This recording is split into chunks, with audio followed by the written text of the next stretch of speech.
Lin Sunhawk dengan jepitan dari berbagai tim. Ya, tapi kalau kita melihat ternyata Red Face berdekatan sekali bertetangga kali ini dengan seorang Spavel dari NFT. Sesuatu yang tidak kita ingin lihat sebenarnya, namun inilah yang terjadi. Karena dengan keadaan seperti ini bisa saja ada HBD yang terjadi dan nampaknya Red Face tidak sadar kalau di area ini, di komplek perumahan ini ada tim lain. Ada Spavel, tapi Spavel melakukan proning harusnya ada suaranya juga. Apakah terdengar oleh seorang Red Face? Belum terdengar karena Red Face masih begitu percaya diri untuk masuk ke dalam compound-compound yang ada di sini. Betul, kita bakal lihat kali ini Red Face bakal berhadapan dengan Swavel dan ternyata kalah timing bukan berarti kalah momennya. Sudah dari seorang Red Face langsung nge-flick dapetin korbannya dan dengan keadaan yang cukup low bisa melakukan healing kali ini.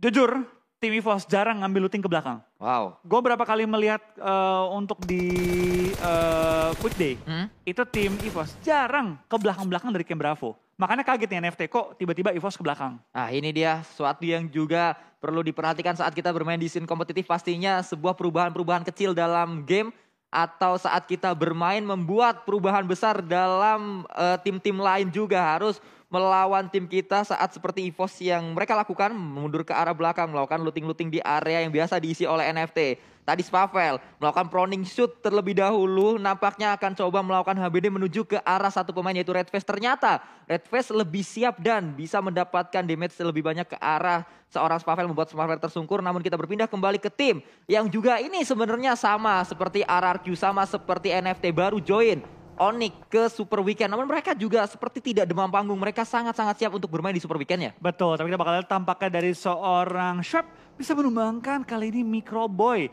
Yang tadi mungkin sedikit arah maju ke depan membuka jalan ke arah ban. Biasanya EVOS ke ban soalnya. Ya akan kita lihat seperti apa. Namun KF juga dengan baginya ngacir dia sendirian saja menuju ke arah atas. Bukit tersebut ada Swaps tadi yang coba mengincar dengan tembakan-tembakannya. M4 kali 3 namun belum berhasil. Kita juga berpindah ke arah yang lain. EVOS mencoba regroup kali ini karena sudah berdekatan. Kup RB digunakan, bagi juga digunakan. Ada 2 kendaraan setidaknya yang dimiliki oleh EVOS Reborn. Oke, tapi kayaknya tadi dari gua... berarti EVOS tinggalin arah tebing-tebing tadi ya? Tebing-tebing laut ditinggalin, mereka langsung maju ke arah depan. Dan dari tim NFT juga akhirnya kehilangan 1 player, 3-3 lah. Ya, EVOS NFT. Kali ini keadaannya berimbang untuk mereka berdua atau untuk kedua belah pihak. Namun fight tidak dilanjutkan di area tersebut karena EVOS langsung menuju ke area ban seperti yang tadi Bang Flo katakan. Memang itu adalah tempat EVOS biasa tempati atau checkpoint mereka. Betul, tapi terlihat kali ini juga dari tim VPI. Tim yang kali ini ngerebut area Paradise. Bermain dengan tempo yang pasti berbeda dengan tim-tim sebelumnya yang mengisi Paradise. Mereka berada di area compound-compound di dalam painannya. Jasper akan bergerak dengan Kup RB-nya. Ditembak kali ini oleh seorang Chopper. Namun itu dia tidak ada peluru yang masuk. Bahkan hanya ada 1 peluru tadi yang masuk ke arah seorang Jasper. Betul, dan sayang banget peluru yang masuk, peluru terakhir. Ya. Jadi nggak sempat untuk dilontarkan kembali peluru-peluru panasnya. Tapi aduh sayang sekali. Kali ini kembali ada pertempuran antara tim-tim Indonesia. Mereka bakal NFT, bakal berhadapan dengan tim EVOS. NFT sudah dapetin 1 knock juga ke arah tim EVOS. Menyisakan 2 pemain lagi. KF bakal maju ke depan, bakal coba untuk membuka angle terlebih dahulu. Tapi dari seorang Flippy melempar molotov ke bawah. Tapi ruangannya terbakar kali ini. Sama-sama terbakar, tapi KF yang terkena damage malah Flippy. Sehat walafiat kali ini. Ya kembali kita melihat bahkan Flippy akan coba dibakar juga. Namun KF sudah menyambut Flippy yang datang dari arah jendelanya. Knockdown didapatkan oleh EVOS Reborn di area ini. Menjadi pemain terdepan KF nampaknya akan coba dibantu oleh pemain-pemain EVOS yang lain. Karena tadi kita melihat ada 1 pemain EVOS yang juga masih menggunakan sebuah kendaraan. Itu dia seorang Lyzerk akan datang ke arah ini. Betul, kita bakal lihat kali ini Red Face dalam posisi knockout yang berarti nggak bisa diselamatkan.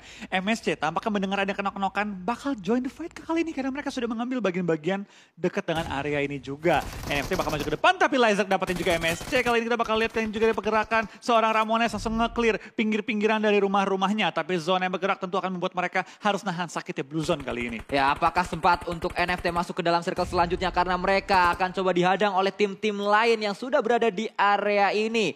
Red Face harusnya tidak bisa diselamatkan lagi. Dari arah lain kita melihat juga Onyx akan fight di area sungainya. Namun Lyzerk sedang mengupayakan untuk merevive 1 rekannya tadi. Mela berenang saja di arah sungai. Belum ketahuan posisinya, dilemparkan sebuah granat. Namun granat lemparan juga dilakukan oleh 1 pemain yang ada di seberang yaitu Gotani. Iya, kita bakal kini dari seorang TG13 juga mulai terpantau. Di mana 1 player lagi NC2 dalam posisi knockout. Terus dihujani bom oleh tim Secret. Tapi itu dia lemparan bom dari TG13 mengenai targetnya dan langsung menumbangkan 1 pemain dari tim Secret. Tapi 13.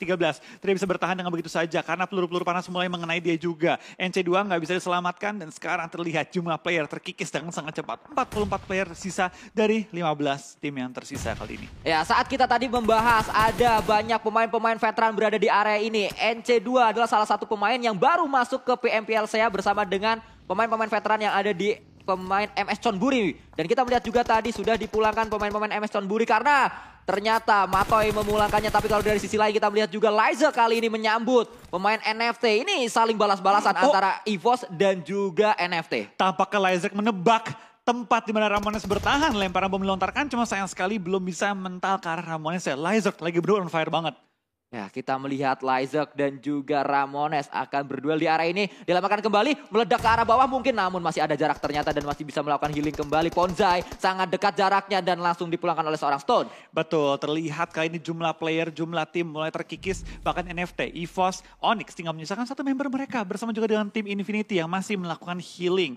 Untuk tim NFT, gue nggak lihat tadi ya berapa jumlah healing yang mereka pegang. Cuma biasanya yang healing itu player lainnya bukan Ramones, tapi terlihat dari 4 rivals. Bakal fight juga dengan tim 2E, Chopper tertumbangkan, misalkan para Jin di sisi belakang kali ini. 2E dalam bahaya, karena mereka sekarang 1 lawan 4 kondisinya. Ya, sulit sekali, bahkan akan coba dikonfirm sebuah elimination. Para Jin hanya bisa melakukan proning saja di belakang batunya, di sebelah batunya, sebuah natural obstacle yang akan coba dimanfaatkan. Healing kembali kali ini akan coba dilakukan oleh seorang Parajin karena Blue Zone sudah bergerak dan jauh jaraknya harusnya dari seorang Parajin. Dari sisi lain, For Rival juga memiliki PR yang sama. NFT sudah dipulangkan, nice try pokoknya untuk tim NFT. Dan kita melihat juga Fluket kali ini. Proning shootnya berhasil mendapatkan satu pemain, akan coba mencari yang kedua. Reed akan coba diincar, bangkit berdiri, akan coba melakukan proning shoot kembali namun belum. Bahkan sudah ketahuan juga bisa dilembak juga oleh pemain-pemain dari For Rival yaitu Reed, dan Reed mendapatkan seorang Fluket. Betul, knock demi knock, trading dilakukan juga. A-Pool langsung keluar dari pertahanannya, tapi dari seorang Ravenclaw memberikan covering fire. Kali ini masih menahan pergerakan dari seorang Reed. Terlihat kiri, kanan, depan, belakang semua player mulai berjatuhan. Tiba-tiba tinggal 32 player yang bertahan, 13 tim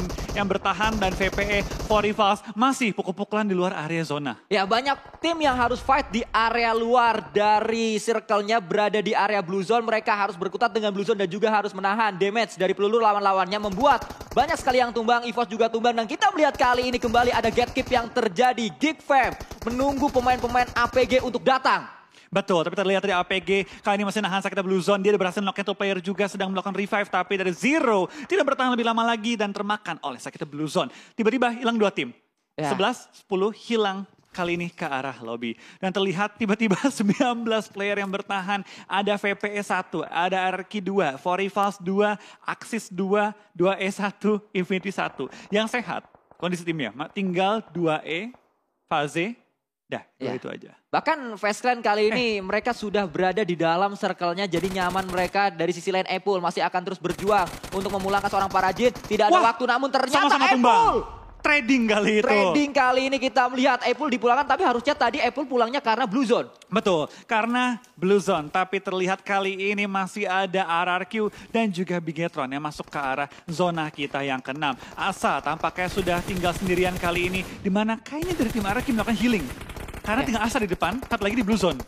Ya, harusnya healing akan coba dilakukan dan kita melihat Miracle hampir saja bisa touchdown, ternyata disambut oleh peluru-peluru panas. Tim-tim yang sudah berada di dalam circle-nya gatekeep kembali terjadi di PMPLCA Championship Season yang keempat. Gotani juga akan coba menghabiskan first aid-nya, itu adalah first aid terakhir yang dia miliki. Dari arah lain, Luxi bergerak kali ini bersama dengan pemain-pemain Bigetron akan coba disambut oleh Fastclan harusnya. Betul, kita bakal lihat ini juga tampaknya RRQ dan juga Infinity pulang bersamaan dan tinggal menyisakan satu tim dari Indonesia. Bigetron masih punya 2 player juga, tidak melakukan healing, melainkan dari kedua ini maju ke arah depan. Oh, Ryzen healing kali ini. Ya, Ryzen dikirim di belakang untuk melakukan healing dan kita melihat kali ini Bigetron terus berjibaku seorang Luxi sendirian saja berada di area depan untuk menantang 4 pemain Fastclan yang nyaman sekali mereka menjadi satu-satunya tim yang masuk ke dalam circle selanjutnya. Betul, mereka nggak banyak bergerak, mereka berdiam diri saja. Tapi tampaknya Bigetron tertangkap oleh Dembrut yang melakukan healing sisi luar dari circle-nya. 2 tim tersisa, fix Faze, Chicken kali gini.